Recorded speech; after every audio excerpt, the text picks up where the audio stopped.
Welcome to Tinsel Talk. దిల్ రాజుకి అమ్మేసిన అందాల రాక్షసి. ఒక మంచి అమౌంట్ కి దిల్ రాజు అందాల రాక్షసి డిస్ట్రిబ్యూషన్ రైట్స్ తెచ్చుకున్నారు. హను రాఘవపూడి దర్శకత్వంలో వస్తున్న ఈ మూవీలో నవీన్ చంద్ర, రాహుల్ రవీంద్రన్ అండ్ అలాగే లావణ్య త్రిపాఠి లీడ్ రోల్స్ లో చేస్తున్నారు. ఈ మూవీ త్వరగా ఇప్పటికే రిలీజ్ అవ్వాలి, కానీ సాయి కొరపాటి ఈగా వల్ల డిలే అయింది. అలాగే అందాల రాక్షసి ట్రైలర్స్ అయితే అబ్బబ్బబ్బా అన్కన్వెన్షనల్ గా ఉన్నాయి.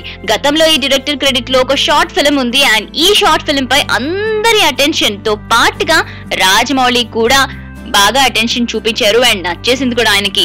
1992 లో సెట్ అయిన మూవీ అందాల రాక్షసి. స్టోరీ లైన్ ని చెప్పడానికి అయితే రిఫ్యూజ్ చేస్తున్నారు మేకర్స్.